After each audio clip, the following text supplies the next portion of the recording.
Sa video na ito ay tatalakayin natin kung sino nga ba ang 7 prinsipe ng impyerno. Ang impyerno ay walang duda na isang kakilakilabot na lugar na puno ng sakit at pagdurusa. Ang mga inilugmok dito ay nakatakdang magdusa ng walang hanggan. Ngunit ayon sa ilang tradisyong Kristiyano, hindi lamang ang mga kaluluwa ng mga makasalanan ang naroroon. Sila ay nagsasalo ng kanilang paghihirap kasama ang mga pinakamalademonyong nilalang, ang mga demonyong kinatatakutan ng lahat. At sila nga ang 7 prinsipe. Una na dito ay si Belphegor. Si Belphegor, ang Panginoon ng Apoy, ay kilala rin bilang ang demonyo ng katamaran. Ayon sa ilang tradisyon, si Belphegor ay dating isang makapangyarihang arkanghel na nagngangalang Baalpeor. Ngunit nang sumiklab ang pagrerebelde ni Lucifer sa langit, hindi siya sumanib sa mga anghel na naghimagsik at hindi rin siya kumampi sa hukbo ng Panginoon. Dahil sa kanyang kawalang kibo, itinuring siyang isang taksil at itinapon sa impyerno. Ikalawa ay si Azazel. Si Azazel ay isa sa mga bumagsak na anghel na naghimagsik laban sa Diyos noong simula ng panahon. Si Azazel ay nagkaroon ng ugnayang laman sa mga babae sa mundo, at ang bunga ng kanilang pagsasama ay ang mga Nephilim.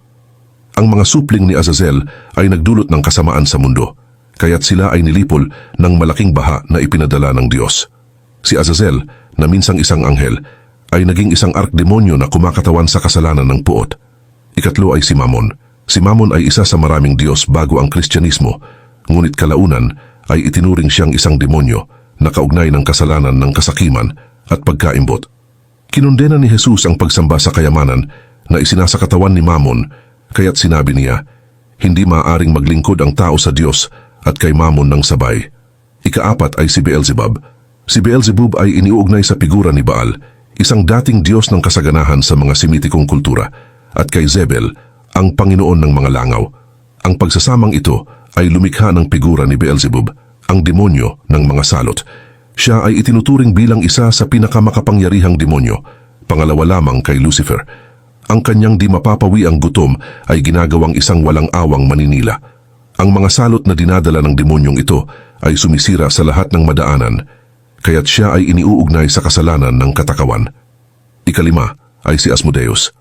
Si Asmodeus ay isa sa pinakamakapangyarihang demonyo ng impyerno. Ang kanyang pinagmulan ay nag-ugat sa pinakamalupit at makasalanang tao na kailanman ay nabuhay, ang hari ng Sodoma, ang lungsod ng kasalanan. Si Asmodeus ang nag-udyok sa mga mamamayan ng Sodoma upang magpakasama, kaya't nagdusa ang lungsod sa galit ng Diyos at tuluyang nilipol. Si Asmodeus na minsang tao ay naging isang demonyo pagdating niya sa impyerno. Dahil sa kanyang matinding pagnanasa, siya ay nauugnay sa kasalanan ng kahalayan. Ika-6 ay si Leviathan. Si Leviathan ay isang nakakatakot na nilalang na naninirahan sa kailaliman ng dagat Mediterranean.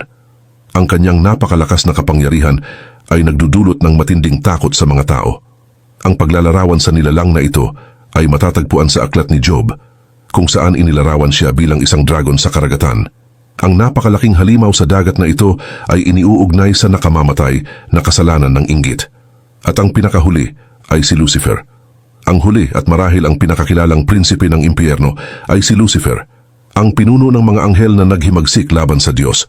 Si Lucifer ay ang pinakamaganda sa lahat ng nilalang sa langit, ngunit dahil sa kanyang pambihirang ganda at talento, dinapuan siya ng matinding pagmamataas.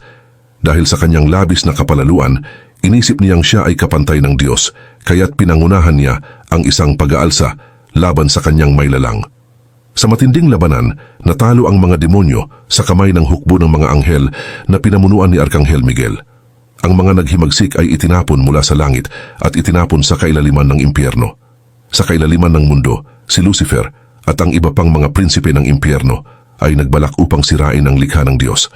Ang mga demonyong ito ay naghihintay sa mga araw bago ang pagbabalik ni Kristo, kung kailan susubukan nilang sakupin muli ang mundo sa pamamagitan ng Antikristo at muling harapin ang mga puwersa ng Diyos.